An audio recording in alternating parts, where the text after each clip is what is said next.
Bienvenue pour ce live organisé par le CJD, le Centre des jeunes dirigeants, et l'association Télémac, qui accompagne depuis 15 ans maintenant des jeunes dans un programme de mentorat. On en parlera tout à l'heure.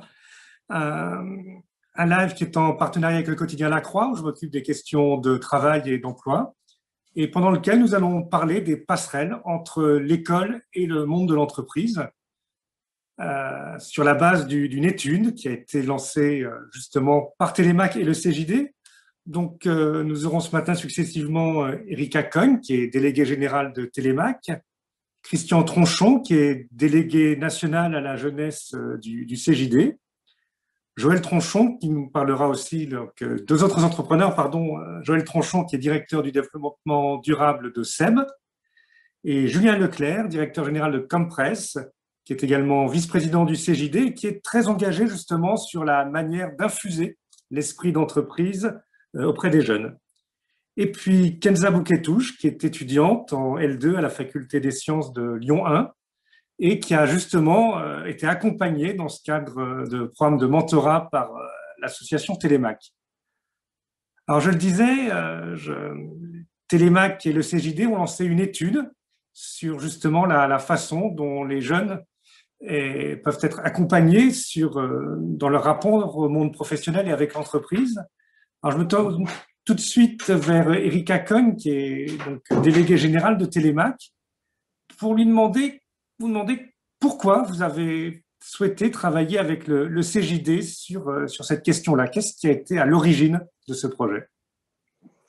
Bonjour à toutes et à tous.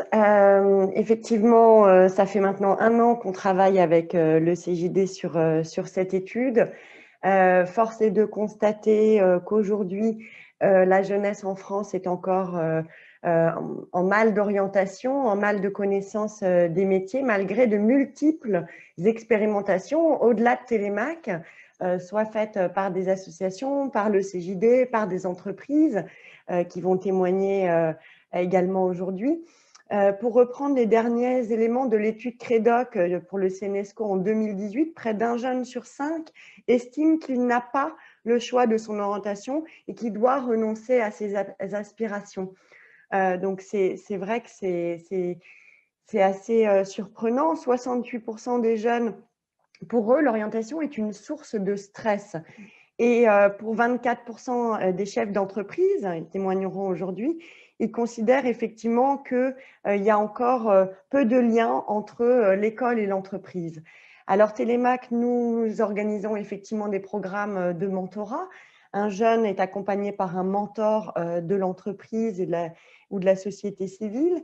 Et c'est une façon de mieux connaître l'entreprise. Nous organisons aussi des visites d'entreprise, mais nous ne sommes pas le seul acteur à le faire. Alors, dans cette étude qui fait quand même une 50aine de pages, dont on va vous faire une synthèse aujourd'hui, on a aussi interrogé d'autres acteurs, la Fondation Entreprendre, EPA, 100 000 entrepreneurs, FAS, LinkedIn, voilà, pour essayer de réunir tout un tas d'initiatives qui marchent très bien, qui ont fait leurs preuves et dont on se propose d'émettre un plan de synthèse, de recommandations et de généralisation pour aider cette jeunesse.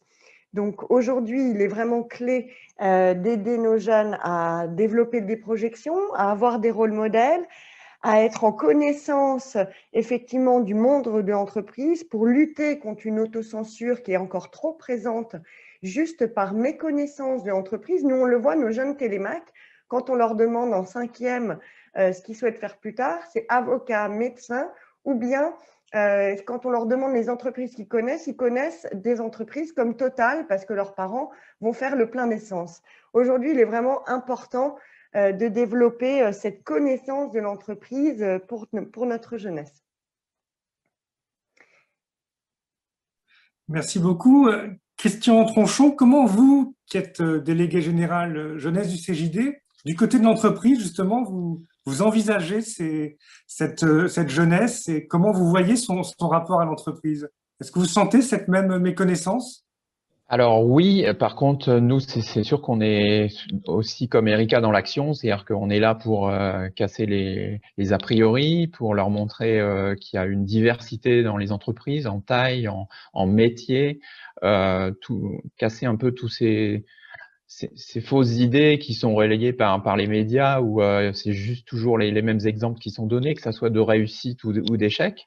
Et puis après, il y a aussi cette notion de confiance en soi qui est super importante parce qu'on s'aperçoit que les jeunes ne savent pas et à force d'avoir des messages un petit peu négatifs en disant bah, t'arriveras à rien parce que t'es pas né dans le bon quartier, t'as pas la même bonne couleur de peau ou t'es dans une campagne reculée parce que t'auras pas la 4G, pense pas à réussir dans la vie. Nous, on est là pour casser tout ça et puis aussi bah, pour construire le monde de demain avec eux.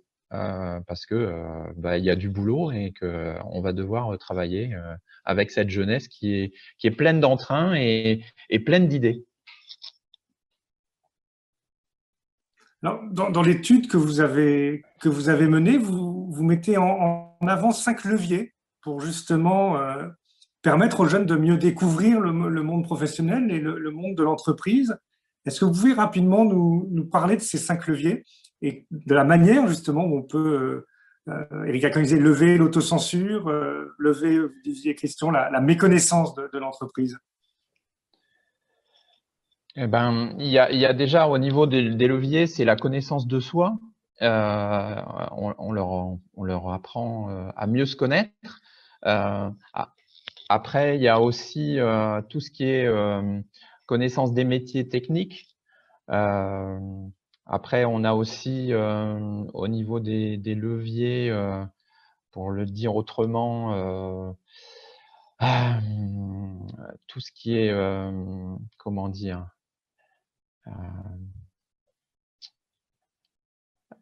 c'est un peu compliqué pour résumer tout ça. En fait, moi, je suis tellement dans toutes les actions que j'ai du mal à synthétiser. Voilà, ces choses-là. C'est-à-dire que nous, on part du jeune et on essaye de le mettre au centre du système, que ça soit au niveau découverte des métiers, avec des vies ma vie, que ça soit lui dire bah toi tu dois te projeter dans l'avenir, tu te vois plutôt dehors ou assis derrière un bureau, tu te vois plutôt manuel ou faire des boulots de recherche, enfin des tas de choses comme ça. Donc en fait, on essaye de trouver les clés pour que eux ils soient au centre du système et qu'ils arrivent à trouver leur place. Grosso modo. Erika Cohen, comment vous voyez les choses? Bah, effectivement, on a essayé de mettre des mots derrière de multiples expérimentations, des éléments à généraliser. Donc, dans un premier temps, on souhaiterait vraiment travailler sur l'enseignement professionnel, notamment en lien avec les régions.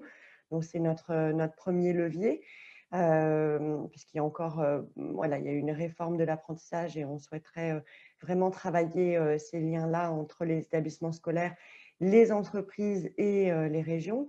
Deuxièmement, il y a eu cette généralisation du stage de troisième et on aimerait vraiment aussi que ce soit axé sur les mutations en cours des métiers de demain, parce qu'on sait que les métiers se réinventent toujours. On a besoin de sensibiliser, de faire connaître ces mutations à notre jeunesse en France, bien que nous-mêmes, on sait très bien que dans 30 ans, dans 50 ans, on ne connaît pas 50, 60, 70% des métiers, mais néanmoins, on a quand même des tendances qu'on pourrait décrypter auprès de nos jeunes. Donc, insister sur cet aspect mutation sur les stages de troisième.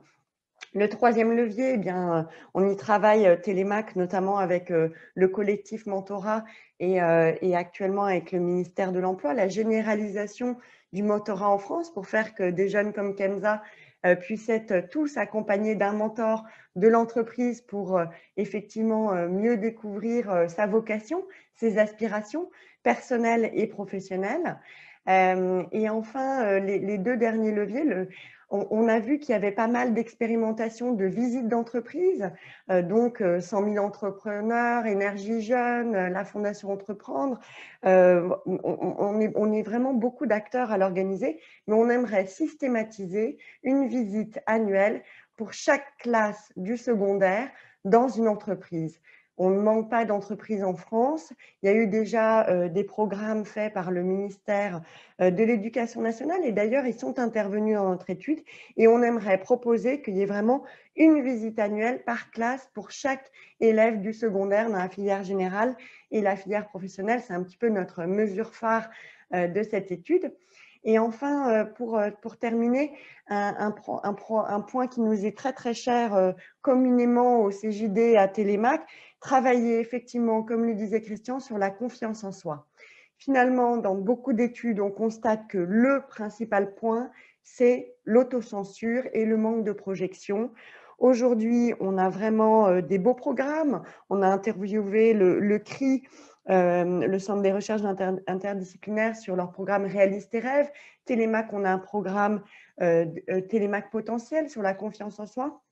Il y a beaucoup d'expérimentations qui sont faites actuellement sur cette dimension de la confiance en soi. Il est grand temps, éventuellement en partenariat par exemple avec les CAF, de travailler sur la confiance en soi des enfants, des jeunes et des parents pour qu'ils aient effectivement, comme le disait Christian, toute la conscience, tout l'alignement, toute la bonne sensibilité et posture pour pouvoir développer leurs aspirations personnelles dès demain. Merci beaucoup. Moi, j'ai été très impressionné en écrivant un papier qui est paru hier dans La Croix, justement sur le mentorat, par justement cette capacité que vous pouvez donner à des jeunes de lever cette autocensure. J'ai interrogé une des jeunes que vous avez accompagnée et qui me témoignait justement de des phrases qu'elle pouvait entendre à un moment où, dans l'école même, on disait « mais non, ne tente pas Sciences Po, c'est pas fait pour toi, tu n'as pas les codes ». Et comment justement le mentor qui l'accompagnait a pu lui donner aussi cette confiance en soi, de bosser, de développer ses talents. Est-ce que vous sentez encore que l'école, justement, a encore des freins par rapport à l'entreprise?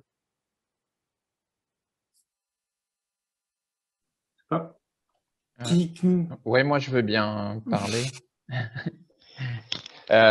On sent de moins en moins de freins malgré tout. C'est-à-dire qu'il y a une grosse évolution. C'est-à-dire qu'au départ, quand un chef d'entreprise rentrait dans un établissement scolaire, il était vu, tiens, il veut faire du business ou tout de suite aller chercher des cerveaux, des choses comme ça. Alors que là, on est vraiment pour amener la culture du monde économique, savoir un peu les confronter à la réalité, savoir comment ça se passe, mettre en face en fait des entreprises en face des métiers, et puis aussi leur montrer que la connaissance est importante et que de toute façon, quel que soit l'individu, il est tous passé devant un prof ou un instituteur, donc forcément il y a ce rôle hyper important de l'éducation. Et puis montrer aussi qu'il y a des passerelles et que maintenant on peut avoir droit à l'échec. C'est-à-dire que souvent les chefs d'entreprise, pourquoi ils arrivent à rebondir, c'est que souvent ils ont eu de temps en temps un rapport avec l'école un peu compliqué et ils ont été obligés de rebondir par rapport à certains échecs, et ça leur a donné une certaine assurance puisqu'ils savent ce que c'est l'échec, donc à la limite ça leur pose pas de soucis. Et puis nous aussi on travaille aussi sur l'égalité des chances, leur montrer que c'est important que tout le monde a sa place dans une entreprise et que chaque métier est important. Moi, je sais que je suis épicier bio, j'ai besoin d'avoir un magasin qui est propre et forcément, la personne qui va faire le ménage est une personne clé de mon magasin, comme l'hôtesse de caisse avec le sourire, enfin des tas de choses comme ça. Donc, ça leur montre aussi l'utilité de chacun dans l'entreprise et tout le monde ne peut pas être forcément PDG ou président de la République, quoi. Voilà. Alors, je tourne maintenant vers Joël Tronchon, qui est directeur du développement durable du groupe SEB. Vous accompagnez des jeunes via le programme Télémac. Comment dans ce programme de mentorat, il y a ce que le mentor apporte aux jeunes, mais il y a aussi le rapport se fait dans l'autre sens. Moi aussi, là, j'ai été frappé par la façon dont des mentors pouvaient m'ont raconté justement ce que ça leur apportait. Vous, est-ce que dans ce programme, vous apporte des choses? Est-ce que ça apporte aussi des choses à votre entreprise? Oui, bonjour à toutes et à tous. Bien sûr, ça apporte des choses assez importantes. Déjà, ça fait progresser nos salariés, et moi le premier, puisque j'ai eu la chance d'accompagner un jeune dans le cadre du Télémac. Déjà, ça fait découvrir d'autres réalités sociales. Ça, c'est la première chose. Donc, ça ouvre les esprits quand on a la chance d'être dans une grande entreprise avec un contrat à durée indéterminée. On ne voit pas toujours la réalité sociale qui existe à deux pas de chez soi. Donc ça, c'est le premier. Donc c'est un enrichissement. Après, ça permet de découvrir d'autres cultures aussi, puisque dans les jeunes télémacs qu'on accompagne, il y a des gens et des enfants et des élèves qui sont de cultures complètement différentes. Donc c'est très enrichissant aussi, cette approche multiculturelle. Et ça apporte aussi, quand on est mentor, on a une responsabilité de décoder le monde du travail, de parler des métiers aussi de manière concrète aux jeunes qu'on accompagne. Ça fait progresser aussi nos salariés, ça leur permet d'avoir du recul. Pour bien parler d'une chose, il faut bien la maîtriser. Et donc, ça a énormément de… Et je pense que ça apporte des compétences complémentaires aussi à nos mentors, aux salariés qui accompagnent les jeunes. Bien sûr, les jeunes, ça les aide beaucoup. On leur décode notamment les bonnes portes, les bonnes étapes à franchir en matière d'orientation. L'orientation en France, c'est quand même très compliqué avec toutes les réformes, avec toutes les filières. Il faut les décoder, il faut les avoir vécues. Donc là, les mentors apportent beaucoup aux élèves en termes d'orientation. On sait très bien que en termes d'orientation, il y a des étapes. Et si vous ratez une étape, c'est des fois compliqué de rattraper le coup derrière. Donc il y a ce genre de choses. Et puis, il y a quelque chose dont on ne pense pas toujours, mais les compétences de demain, elles sont essentiellement comportementales. Les compétences techniques que les uns et les autres ont, dans 20 ans, elles seront obsolètes, elles ne serviront plus à rien puisque les métiers dans 20 ans seront complètement différents. Donc nous, ce que les tuteurs, les mentors de Télémac apportent aux jeunes, c'est aussi de travailler sur l'esprit critique, la communication, la confiance en soi dont parlait Erika tout à l'heure, le fait de savoir critiquer positivement aussi quand on va à un spectacle culturel en disant c'est pas parce que c'est la grande culture que c'est bien. Des fois, c'est pas bien et donc il faut le savoir pourquoi et critiquer. Donc c'est toutes ces compétences comportementales qu'on appelle en anglais des soft skills qui sont très importantes. Aussi la capacité des jeunes à coopérer ou à communiquer avec des adultes. Les capacités de communication sont extrêmement importantes aussi, écrites, orales. Donc c'est tout ça qu'on travaille dans le binôme entre les mentors et puis les jeunes de Télémac. Donc c'est enrichissant pour tout le monde. Et puis c'est un parcours qui est long puisque ça se fait sur plusieurs années. Donc on voit aussi le jeune progresser et c'est une source de satisfaction immense pour les salariés. Merci beaucoup. Alors, évidemment, le mentorat, c'est très particulier, même s'il y a la volonté aujourd'hui du gouvernement de le développer. Hein. Emmanuel Macron a parlé d'un programme pour aller jusqu'à 100 000 jeunes accompagnés dans le mentorat. Mais au-delà de ça, qu'est-ce que les entreprises peuvent faire aujourd'hui pour aider dans cette orientation des jeunes, surtout dans une période où les choses évoluent très vite, c'est-à-dire qu'entre le moment où on décide une orientation et le moment où on va être diplômé dans cette filière-là, les choses auront pu changer du tout. Ben, je pense que les entreprises, déjà, elles ont une responsabilité pour ouvrir leurs portes. C'est tout bête, mais il y a la plupart des jeunes, quand on habite dans un quartier populaire, on n'a pas une entreprise en bas de chez soi, comme celle du groupe SEB, par exemple. Donc, il y a moindre des choses. Et la première des choses, c'est ce qu'on fait dans tous nos établissements en France, d'ailleurs, que ce soit des usines ou des sièges sociaux, c'est d'ouvrir nos établissements pour faire découvrir les métiers. Donc, ça peut déjà prendre la forme juste de conférences métiers où les jeunes discutent avec des professionnels. Moi, je me rappelle les jeunes de Télémac qui ont découvert les métiers du design. C'est des métiers dont on ne parle pas beaucoup, qui sont assez peu connus et qui sont pourtant passionnants parce qu'ils sont très concrets, très en prise avec la créativité, avec les produits, avec le dessin, avec l'imagination, etc. Donc, du coup, voilà. Donc ça, après, bien sûr, des stages, stage de troisième, on sait que c'est important. Les apprentissages aussi pour plus tard, les contrats d'apprentissage. Donc, il y a plein d'occasions pour l'entreprise de faire découvrir les métiers aux jeunes.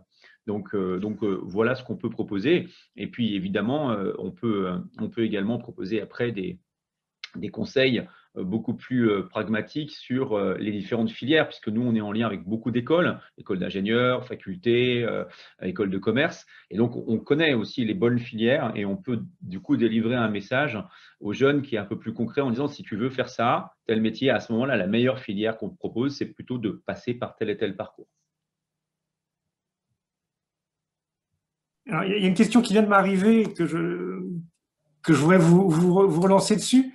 Il faut ouvrir les entreprises. En même temps, il y a beaucoup de jeunes qui n'ont pas les réseaux qui leur permettent de rejoindre les entreprises. Alors, comment combler ce fossé? Comment faire pour aller les rejoindre, tous ceux-là qui ne connaissent pas justement l'entreprise? C'est bien beau d'ouvrir la porte, encore faut-il que le jeune connaisse le chemin pour arriver jusqu'à la porte.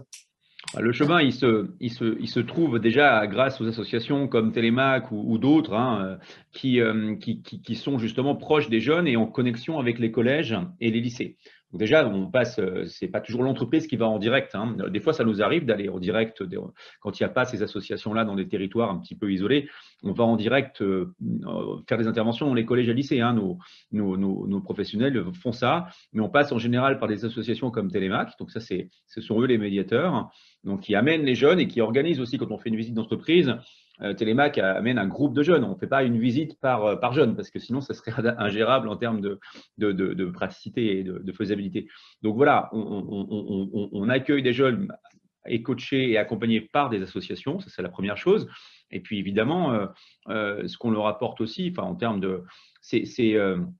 C'est toute cette connaissance des métiers. Donc, on leur ouvre les portes et quand on leur apporte du réseau, les mentors Télémac, donc les salariés de CEP qui accompagnent des jeunes, évidemment, ils ont tous un réseau professionnel. Donc, ils en font bénéficier chacun des jeunes en disant, tiens, tu veux faire un stage dans telle spécialité, appelle machin, appelle truc, pour pouvoir éventuellement postuler pour ton stage de troisième. Donc, tout le réseau, en fait, de mobiliser des salariés, de tous les salariés du groupe SEB, quel que soit leur métier, il est mobilisé au service des jeunes de Télémac, par exemple. Et donc, du coup, pour les jeunes, c'est aussi, bien sûr, c'est une relation intéressante avec l'entreprise, avec une entreprise, mais ce n'est pas une entreprise, c'est toutes les entreprises qui sont en fait dans les réseaux des salariés du groupe SEB. Merci beaucoup. Je me tourne maintenant vers Julien Leclerc. Vous êtes vice-président du CJD et vous êtes, alors, selon vos propres mots, un salaud de patron, puisque c'est comme ça que vous avez intitulé votre livre et les interventions que vous faites justement auprès des jeunes pour essayer de leur faire, de casser finalement c'est une image fausse qu'on peut avoir, que les jeunes peuvent avoir de l'entreprise. En même temps, voilà, beaucoup de jeunes subissent leur orientation, hein, on le disait au début. Comment faire? Comment vous voyez quels leviers vous voyez pour justement permettre aux jeunes d'avoir une orientation plus choisie, sans doute par justement une meilleure aussi connaissance du monde de l'entreprise? Oui, je pense que vous avez compris bonjour à toutes et à tous d'abord. Vous avez compris le message qu'on porte, je pense, en commun, c'est de rapprocher évidemment le monde de l'éducation nationale et l'école de l'entreprise. Il faut avoir conscience, quand on parle d'orientation subie, que c'est assez évident à comprendre en fait. Il y a les jeunes ont des choix, leurs principaux choix d'orientation, ils doivent les faire à 14 ans ou à 17 ans. Avec pour seul bagage et expérience entrepreneuriale, seule mise en situation de découverte des métiers, et je rejoins complètement ce que disait Joël sur la complexité de s'orienter, parce qu'il y a beaucoup de filières qu'on ne connaît pas, on a très peu appréhendé tout ça, et leur seule expérience, c'est une semaine de stage en troisième, ce qui est vachement bien, mais ce qu'ils peuvent d'abord pas faire tout le temps, et je rejoins Joël sur la responsabilité des entreprises, qui est peut-être encore plus forte en ce moment, en période de Covid, où les jeunes ont énormément de mal à trouver à la fois des stages, des entreprises d'accueil pour l'apprentissage, etc. On a une vraie responsabilité en tant qu'entrepreneur de continuer à garder les portes de nos entreprises ouvertes. Donc, rapprocher l'école de l'entreprise. Si on le fait pas, bien sûr que l'orientation est subie, puisque quand on ne se connaît pas, quand on ne sait pas ce qu'on aime, quand on ne sait pas ce qu'on n'aime pas, quand on ne connaît pas ces fameux soft skills dont on a parlé tout à l'heure, comment voulez-vous qu'on fasse des choix et qu'on soit acteur de ces choix-là? Donc l'orientation, elle est faite par des enseignants qui nous disent ce qu'on peut faire ou ce qu'on peut pas faire en fonction de nos résultats scolaires. Et je dis, il n'y a aucune agression dans ce que je dis, parce qu'il y a beaucoup d'enseignants qui sont des vrais héros. Malgré tout, c'est des critères, c'est leurs critères de choix. Elle est souvent faite par les parents, évidemment, parce que nous, entrepreneurs, on a envie que nos parents, nos enfants nous ressemblent et soient entrepreneurs. Et des enseignants ont plutôt envie que leurs enfants soient enseignants, etc. On est un peu tous pareils là-dessus. Et donc, le meilleur moyen, c'est qu'ils se connaissent et qu'ils se révèlent. On rajoute à ça toute l'autocensure dont parlait Erika tout à l'heure et qui a été reprise par les autres intervenants, avec le manque de confiance en soi qu'on retrouve dans tous les milieux, chez les jeunes, dans les quartiers défavorisés, dans les zones rurales où les mots d'enfermement, Christian en parlait tout à l'heure, sont les mêmes que dans les cités, mais aussi dans des milieux plus aisés où c'est pas parce qu'on est issu de familles moins modestes que on sait exactement ce qu'on veut faire, et avec des phénomènes qui s'accroissent en fonction aussi, on n'en a pas encore parlé, du genre. Toutes les associations qui agissent sur la jeunesse constatent que les jeunes filles ont moins confiance en elles que les jeunes garçons. Donc il y a un vrai sujet. Ce sujet, il est porté essentiellement par des associations qui font un travail remarquable. Erika, on a cité un grand nombre, Télémac, Entreprendre pour apprendre, Énergie Jeune, 100 000 entrepreneurs, etc. C'est vachement bien, on va dans le bon sens, mais comme c'est une action associative, c'est quand même assez long. Pour ouvrir les portes d'une école, il faut beaucoup de voyants ouverts, il faut un chef d'établissement, il faut un recteur, il faut un ministère, il faut des profs. Ce sont souvent finalement les profs qui nous ouvrent des portes. Et je parlais de héros tout à l'heure, je pèse mes mots, franchement, parce que ce sont souvent des heures que ces profs, ces enseignants passent en dehors du temps scolaire, pas toujours pris en compte par leur plan de formation, donc vraiment des heures sur leur vie privée, il faut dire les choses. Et c'est pas suffisant. Et donc, je crois que si on doit porter un objectif majeur tous ensemble, c'est de faire en sorte que soit inscrit de manière obligatoire dans le parcours scolaire une expérience entrepreneuriale et ou de mentorat. Et c'est comme ça qu'on avancera vraiment. Merci beaucoup. Alors, je me tourne vers Kenza Bouketouche. Alors justement, on parlait de la difficulté pour les jeunes femmes d'être justement de révéler aussi leurs ambitions. L'autocensure était plus importante pour elles. Comment ça s'est passé pour vous, ce parcours qui vous a mené jusqu'en L2 aujourd'hui en fac de sciences? Quels sont les éléments? Comment d'abord vous avez été repéré pour le mentorat, et puis quels ont été les éléments qui ont déterminé votre choix de dire un jour, voilà, maintenant je vais faire des études scientifiques? Bonjour à tous. Alors déjà, moi, j'ai été au collège dans un milieu, enfin, je vis dans un quartier populaire. Et c'est vrai qu'au collège, j'étais vraiment une très bonne élève. Enfin, j'avais toujours de très bonnes notes. Je participais beaucoup à l'oral, etc. J'étais intéressée par tout ce que j'étudiais. Et du coup, j'ai été repérée en quatrième, fin de quatrième. Mon tutorat a commencé en troisième, du coup.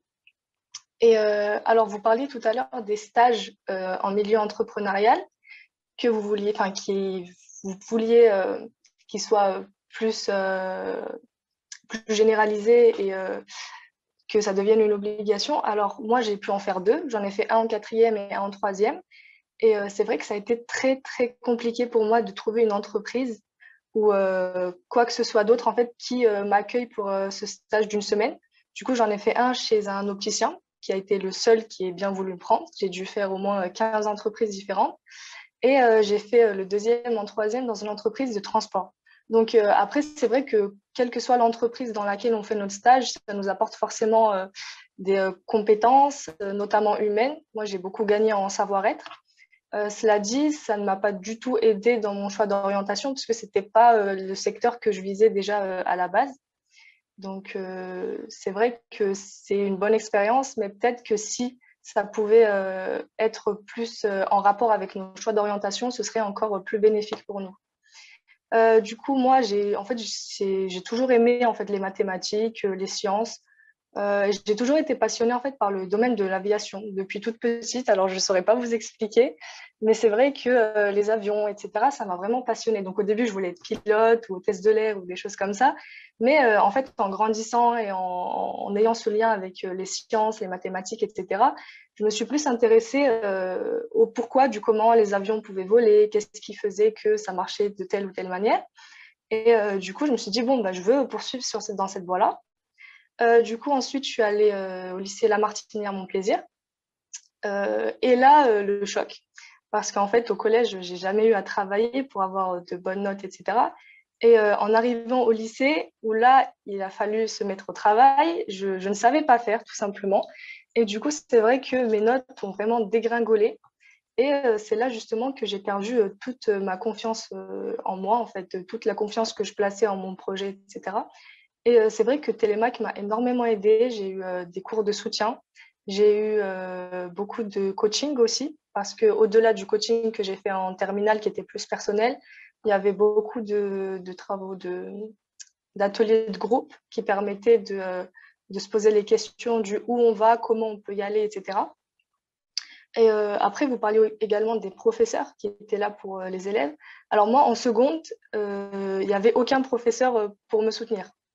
Ils voulaient tous me faire sauter une classe. Oui, t'es pas faite pour les études scientifiques. Ça, je l'ai entendu plus d'une fois. Et je me suis dit, bon, ça, c'est votre avis. Moi, je sais que je peux y arriver. C'est pas parce que j'ai du mal maintenant que ça veut dire que je vais pas y arriver. Du coup, bah, j'ai quand même continué sur cette voie-là. Je suis passée en première et c'est vrai que du coup, j'ai acquis une méthode de travail grâce aux cours que j'ai eu aussi avec Télémac.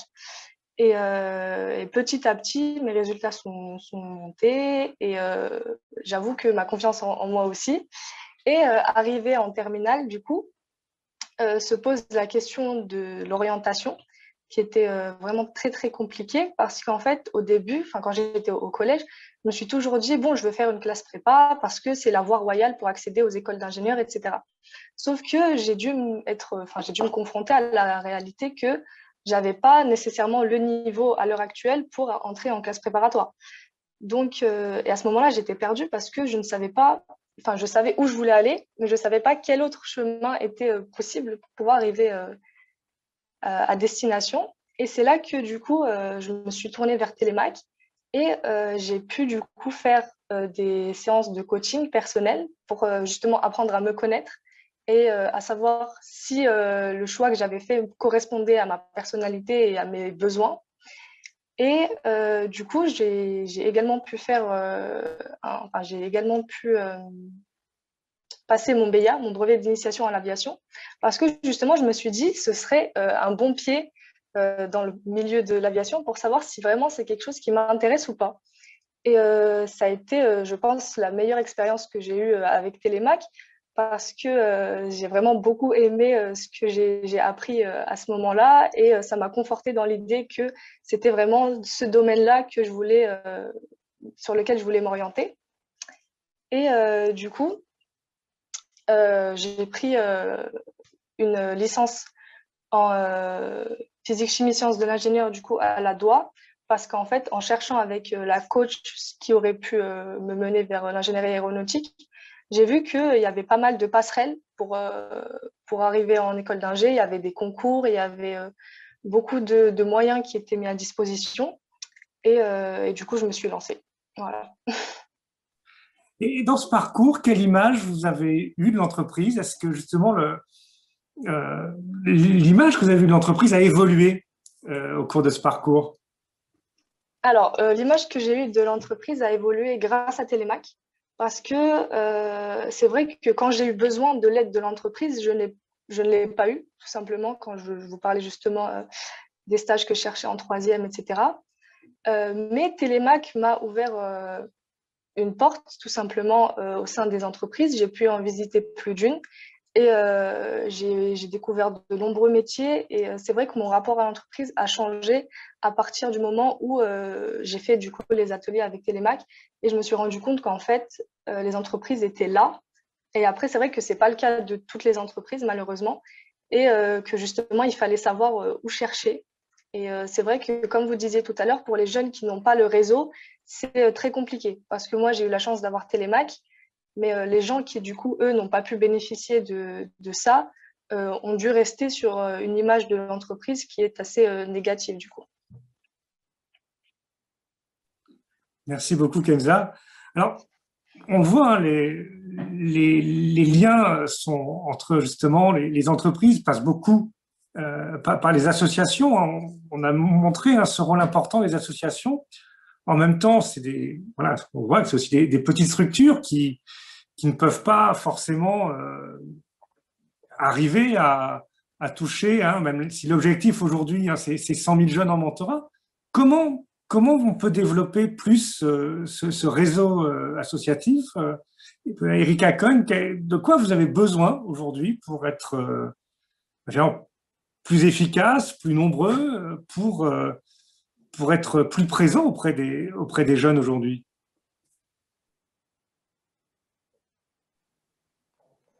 Oui, effectivement, je pense que c'est pour ça qu'on a souhaité avec le CJD essayer de recenser un maximum d'initiatives dans cette étude. C'est évidemment pas exhaustif. Néanmoins, on commence, et le ministère de l'Éducation nationale aussi, et voilà, à réaliser tout ce qui est fait. Et notre constat, c'est qu'effectivement, il y a beaucoup de choses qui sont faites, néanmoins qui restent à un stade de début de développement, c'est-à-dire on n'a pas assez le stade d'expérimentation. La RSE maintenant dans les entreprises est généralisée. On a des réseaux comme le CJD qui sont très engagés avec des milliers d'entreprises et d'entrepreneurs, de PDG qui ont envie de faire quelque chose. On est au début de ce développement, de ce déploiement, on va dire, c'est la deuxième phase. Et maintenant, ce qui serait intéressant, ce serait de travailler plus sur un plan structurel, en fait. D'où le fait qu'on ait proposé 5 leviers d'action et puis qu'on travaille vraiment ensuite au niveau territorial sur cette organisation-là territoriale. Alors, ça paraît cliché, moi je viens aussi du privé et j'entendais souvent avant les associations dire on manque de moyens, on manque de moyens. Et en fait, le vrai point, et les entrepreneurs qui nous écoutent doivent le savoir mieux que nous, c'est qu'il nous faut des personnes pour coordonner ces actions. Peu importe où elles sont, dans des ministères, dans des collectivités, mais il nous faudrait effectivement des bras, des cerveaux pour coordonner vraiment ces actions de façon structurée et ensuite décliner, comme le disait Joël, c'est-à-dire ensuite faire le lien entre chaque collège et chaque entreprise. Donc, j'ai envie de dire, peu importe voilà, où ce serait. Trouvons simplement une façon de vraiment travailler sur un circuit court entre les entreprises et les collèges et les lycées de territoires les plus fragiles, de façon plus massive et plus structurée avec un plan national.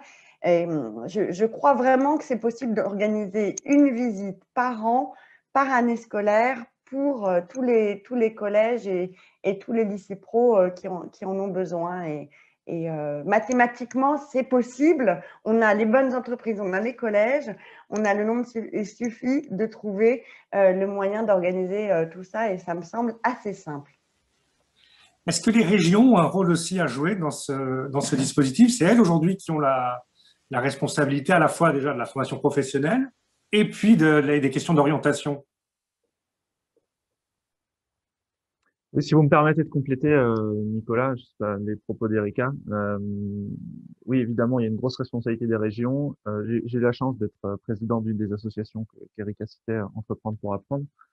On avait effectivement des actions plus fortes dans des régions qui étaient très soutenues par les conseils régionaux. Donc, il y a évidemment une grosse implication. Les régions gèrent les lycées aussi.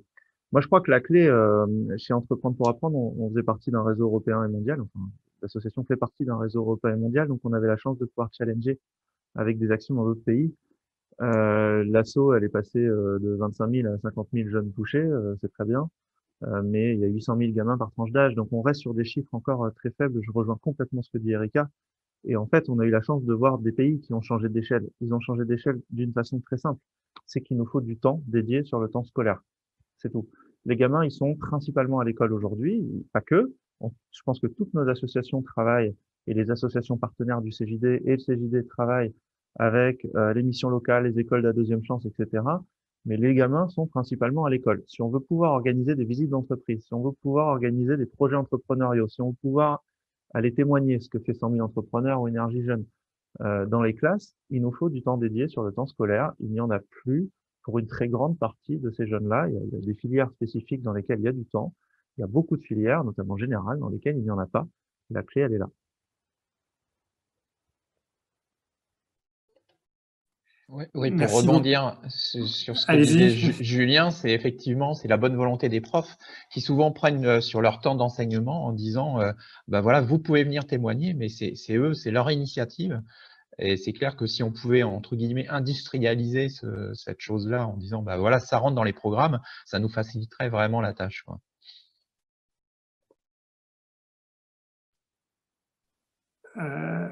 Et peut-être Merci un tout beaucoup. petit point, Oui. un tout Allez-y, petit allez-y. point, parce qu'il y a déjà eu aussi des expérimentations et des tentatives faites au niveau de différents programmes du ministère de l'Éducation nationale qui sont très, très… voilà, on peut reconnaître tous ces efforts qui ont été faits et on le décrit dans notre étude. Néanmoins, une fois de plus, dans le temps de la transformation est un temps long. Et donc, en fait, il ne faut pas arrêter des programmes au bout de 3 ans. Il faut s'inscrire dans une vraie transformation long terme avec une évaluation long terme des dispositifs.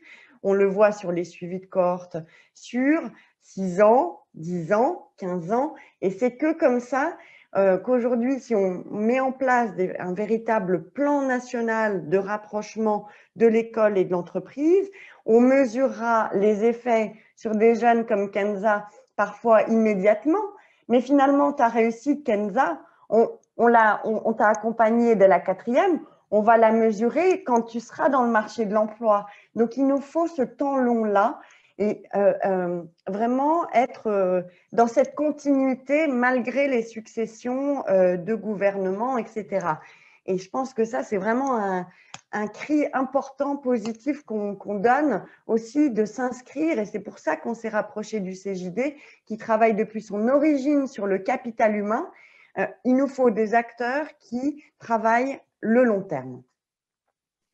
Oui, c'est un changement culturel, en fait, qu'il faut. C'est un changement qui joue sur une génération. Alors, en même temps, on l'a dit tout à l'heure, on sent quand même que l'école, petit à petit, a aussi changé par rapport à.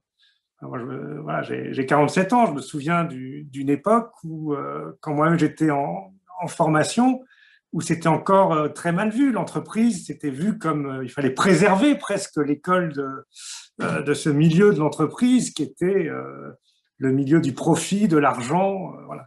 Donc ça, on sent que les choses ont changé. Il y a encore du travail à faire. Oui, ça va dans le bon sens. C'est dû à plein de choses, et notamment à la porosité des carrières. Il y a de plus en plus d'enseignants qui ont eu des carrières dans le privé, et inversement. Donc les mondes se rapprochent. On fait plus aujourd'hui, ou de moins en moins en tout cas, le même métier pendant 30, 40 ans. Donc on a tous plusieurs vies, et donc on se comprend mieux aussi. Et puis, encore une fois, ces associations, même si on peut se plaindre et on regrette en tout cas quand on est très engagé, qu'elles touchent trop peu de jeunes, néanmoins, elles font du chemin et elles font du travail. Le sujet du long terme et du changement de paradigme, il est appuyé aussi par le fait qu'on nous demande beaucoup d'études d'impact, par exemple. Des études d'impact, Erika vient de le souligner, ça prend, sur un jeune, ça prend 10, 15 ans à se faire. Donc tout ça, c'est du long terme, et encore une fois, c'est vachement bien, mais si on pouvait accélérer un petit peu le mouvement, ça serait chouette. Et d'autant plus que l'accueil, je crois que, pour le coup, je laisserai Erika confirmer ou pas, mais j'ai l'impression que l'accueil qui est fait à toutes ces associations par le gouvernement, par l'État, quelle que soit la couleur politique, il est plutôt très favorable, et de plus en plus favorable. Donc il n'y a pas de raison qu'on n'avance pas vers un petit peu plus de temps et de moyens dédiés à cette action associative-là. En même temps, on est dans une situation en ce moment très particulière, avec les restrictions sanitaires font que les actions de vos associations sont souvent compliquées. Les restrictions sanitaires, par exemple, empêchent beaucoup les stages de 3e déjà, qui peuvent difficilement se faire. Comment on peut surmonter ça déjà pour éviter un petit peu entre guillemets, une génération perdue?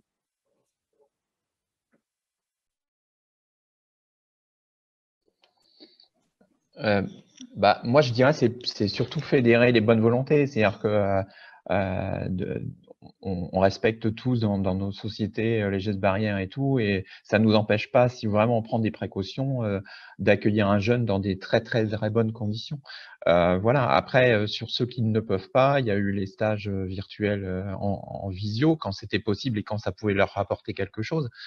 Donc les bonnes volontés, on n'en manque pas. Après, nous au CJD, on a aussi l'habitude d'expérimenter, donc dès qu'on peut trouver des nouvelles formules, on le fait, et c'est aussi à nous de fédérer autour de nous, d'être enthousiastes et de montrer que ça marche et que on peut le faire, quoi. Il y a une grosse urgence, hein. Je veux dire, c'est dramatique hein, quand même ce qui s'est passé cette année. Le stage de troisième, il y a énormément de jeunes qui n'ont pas pu le faire.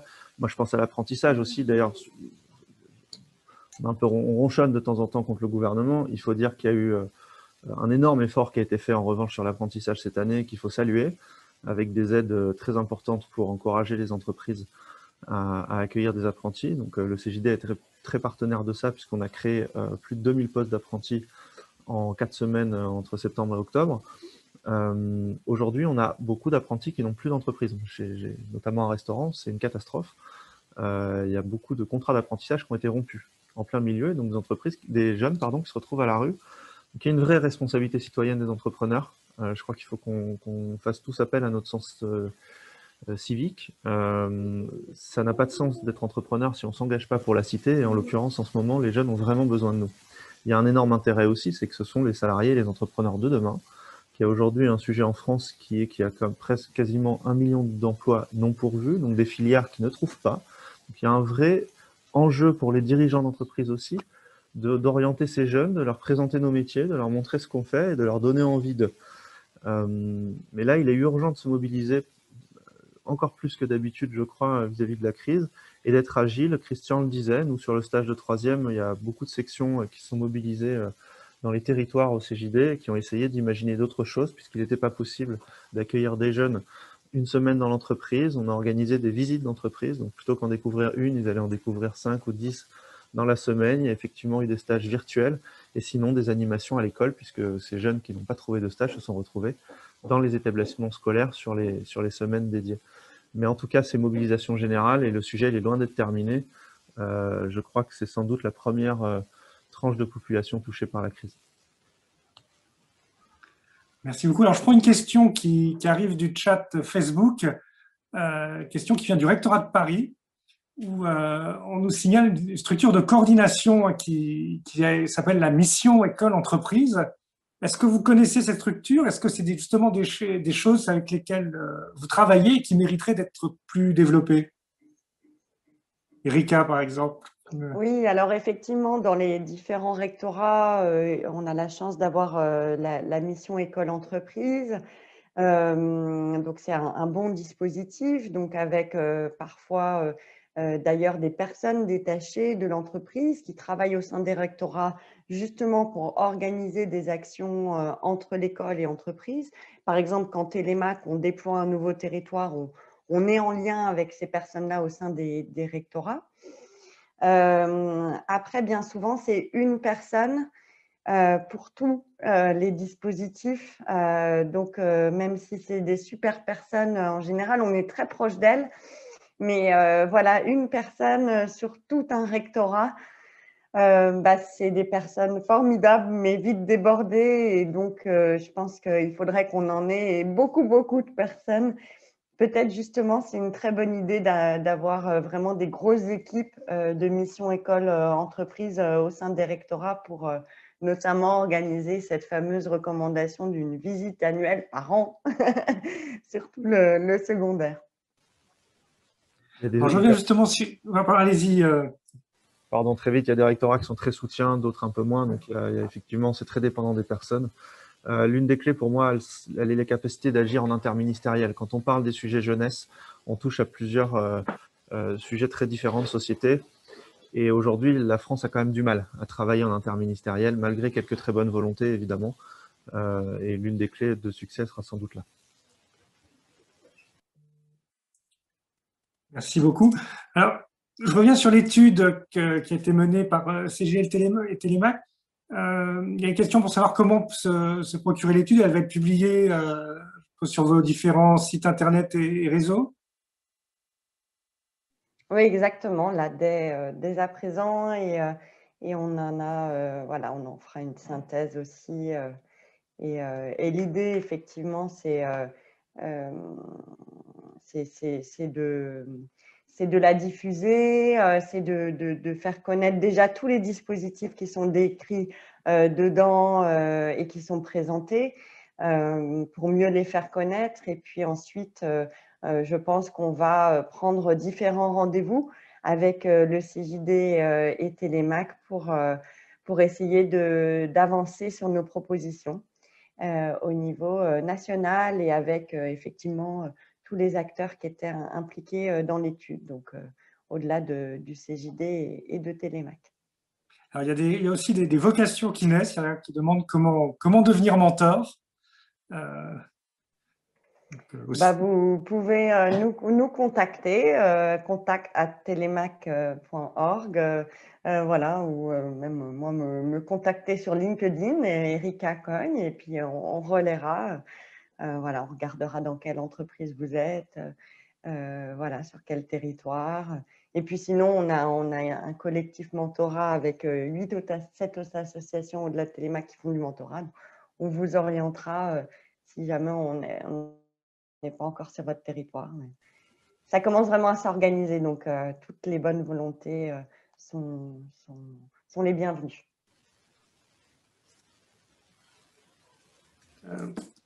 Christian Tronchon pose la question du côté du CJD.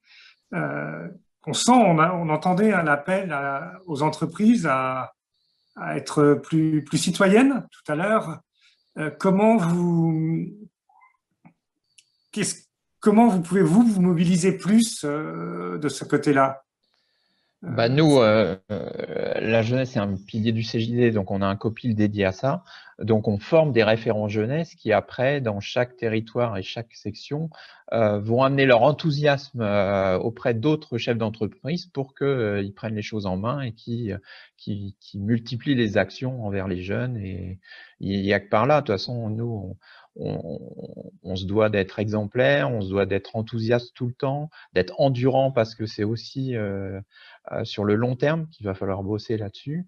Donc voilà, donc on essaye le plus possible de sensibiliser les chefs d'entreprise à la jeunesse et puis de leur montrer que ça nous apporte plein de choses et que eux aussi, ils ont des enfants. De toute façon, ils sont aussi en face des réalités et que des fois, ils n'ont pas forcément les réseaux qu'il faut, même s'ils sont chefs d'entreprise, quoi. Voilà. Et dans cette crise, comment on peut faire? Parce que, bon, voilà, quand on est entrepreneur, en ce moment, la priorité, c'est aussi faire parfois survivre la boîte. Et en même temps, il y a ces appels de la jeunesse. Comment les entrepreneurs peuvent faire pour répondre à tous ces appels sans perdre de vue leur rôle premier, qui est de faire en sorte que leur entreprise déjà passe cette crise? Il y a le côté bienveillant, c'est-à-dire qu'on ne va pas faire suer un chef d'entreprise qui est dans la survie de sa boîte. C'est-à-dire que vraiment, c'est ceux qui ont du temps, qui ont des boîtes structurées ou qui n'ont pas trop subi la crise par rapport à l'activité, qui peuvent mettre encore plus de l'énergie. Et après, c'est comme disait Julien, c'est-à-dire que tout de suite, on a mis des actions par rapport au stage de 3e et ça a été hyper réactif. Donc voilà, bon, après, nous, on n'a pas de baguette magique, mais malgré tout, les petits ruisseaux font les grandes rivières et on arrive quand même à toucher un maximum de gens, quoi. Voilà. Si je peux compléter les propos de Christian, l'énergie et le temps qu'on passe auprès des jeunes et dans ces associations, quand on est dirigeant d'entreprise, Joël l'a dit tout à l'heure, ça nous nourrit énormément. Quand une entreprise, quand notre boîte va très mal et qu'on est en pleine crise, on a un peu la tête dans le guidon, quoi, et on se sent dépassé, on n'est pas bien, et moins on est bien, moins on est bon. Et donc c'est important de sortir, c'est important de ne pas rester seul. Et dans la rupture de solitude, il y a aussi l'engagement. Et donc même quand ma boîte va pas bien, je sors de chez moi et je vais aider Télémac, je vais aider Entreprendre pour apprendre, je vais aider 100 000 entrepreneurs, je vais rencontrer Kenza et plein d'autres Kenza. Et je rentre chez moi et je me dis, mais voilà, j'ai eu l'énergie qu'il me fallait, j'ai eu le souffle qu'il me fallait, j'ai eu telle idée du coup parce que j'avais l'énergie qu'il fallait. Et je sauve ma boîte beaucoup plus facilement. Il faut pas oublier nos engagements, même dans ces moments très difficiles. Vous l'avez dit, Nicolas, pour plein d'entrepreneurs. J'ajoute un tout petit sujet sous. Il ne faudrait pas que ce soit tabou. Erika l'a dit tout à l'heure. Ces associations, elles ont besoin de moyens pour se structurer, pour continuer leur action, pour toucher plus de jeunes. La taxe d'apprentissage, en tout cas en partie, est sans doute le seul impôt sur lequel les chefs d'entreprise ont un pouvoir de décision. C'est pas assez su, on le sait pas assez en tant que dirigeant d'entreprise. Nous avons le pouvoir d'orienter une partie de nos taxes d'apprentissage. Sachez que ces associations, alors je suis pas sûr, j'ai pas vérifié pour Télémac, mais allez, je suis à peu près sûr que vous y êtes. Ces associations sont éligibles à la taxe d'apprentissage, en tout cas sur une partie de la taxe d'apprentissage. C'est un beau moyen d'agir. Donnez-leur. Donnez-leur. C'est peut-être un peu tard pour cette année, mais pensez-y pour l'année prochaine. Merci beaucoup. Oui, c'est encore bon, c'est plus tard dans l'année, ça dépend un petit peu, il y a une réforme et tout, mais oui, effectivement, je pense que c'est un bon levier, encore peu connu. Et effectivement, il y a déjà une réforme engagée, il y a des travaux dernièrement, mais voilà, il y a déjà une réforme engagée et ce sera un bon levier encore, effectivement, pour rapprocher encore plus l'école et l'entreprise. Écoutez, merci beaucoup. Je crois qu'on arrive vers la fin de ce live. Merci pour vos différents témoignages. En particulier, moi, je retiens beaucoup ce que vient de dire Julien Leclerc hein, sur la nécessité d'ouverture, hein, de sortir au moment, même dans les difficultés, pour que la jeunesse, justement, aussi vienne justement donner sa jeunesse aux entreprises dans cette période difficile.